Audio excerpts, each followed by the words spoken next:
It was Roger Hopper's 50th birthday, so his wife Debbie treated him to tickets for the Blue Jays home opener against the Detroit Tigers.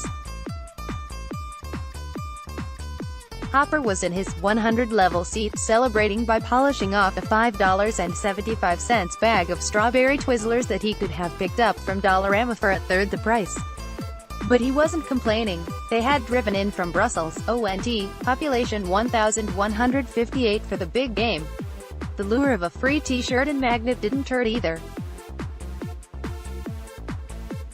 Fans line up for $5 beer at the Toronto Blue Jays home opener at the Rogers Centre Thursday. Steve Russell, Toronto Star, "You have to be optimistic that good things will happen," said Roger, who sees games 3 or 4 home games a year. "I'm not so sure it's going to happen this year," said Debbie, with less optimism. Management says the Blue Jays are in a rebuilding phase, and it was clear on the field that they didn't have quite the star power of earlier years in their 2-0 loss in the 10th inning. Attendance has been down significantly, and the home opener isn't the hot ticket it once was. But management had a secret weapon: cheap beer. For sports fans, nothing goes down worse than overpriced beer, especially if you think your team sucked. And management over the years still raised ticket prices even if they sucked. So the Toronto Blue Jays home opener strategy of making amends by dishing out cheap treats for fielding mediocrity seemed to be working just fine, until the lines formed and the beer ran out at one stand, at least temporarily. Some fans watching the Jays take on the Detroit Tigers complained they couldn't get their allocated 2 cans of $5 beer after lining up for as much as half an hour. One concession stand ran out of milk, and at one point the credit card machines weren't working. The glitches were fixed, but it didn't leave everyone happy. "I think it's kind of sad if most of the excitement is because the beer is cheap," says 38-year-old Fidel Quadra of Thornhill, who spent about 25 minutes in line at the dugout concession stand, as the team took to the field and a Canadian flag was unfurled by members of the Canadian Armed Forces. "But really it's about the quality of product on the field that they're putting out, and it doesn't look great right now." Other fans weren't happy that only a limited amount of concession stands were selling the cheap eats, causing massive lineups. Others were angry that they just bought more expensive items because they didn't know there was an alternative. "It's stupid that they just don't reduce all the prices or give you the same options at the stands so you don't get gouged," said Mikel Wernick of Mississauga, who had just purchased a $7.90 Budweiser.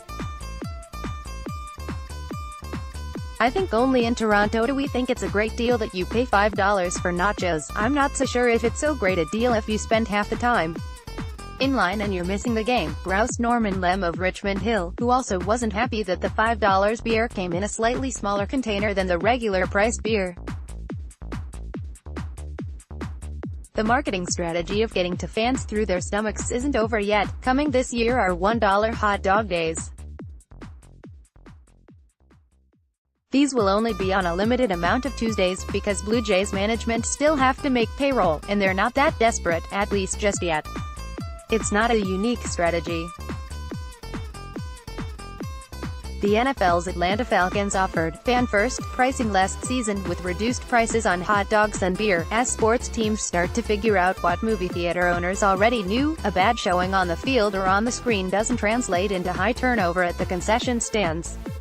Home attendance dropped for the 3rd straight year for the Jays last year, with the club's 73-89 record.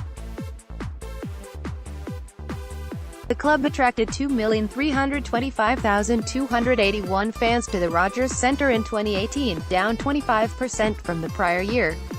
And it's not clear that $5 nachos are going to do the trick. While sellouts for the opener used to be spring ritual, you could still get tickets on resale websites for as little as $24 for the nosebleed seats, with a face value of $45. One scalper offered 500 tickets for $15 just before the start of the game. Die-hard fan Brian Habib, 49, of Halifax, was supposed to be in Toronto for his birthday. Instead, his son's hockey game prompted him to put $250 pair of tickets on Kijiji, netting him $160. "Not that long ago opening day would have been sold out long in advance and I could have sold my tickets at a nice profit," says the postal worker. but I think the buzz will come back. And then the hot dog prices will go right back up. Tony Wong is the Star's television critic based in Toronto. Follow him on Twitter, at Tony Wong. Report and air journalistic standards about the Star top stories, delivered to your inbox. New NEWSLETTERAGADLINESSIGN up.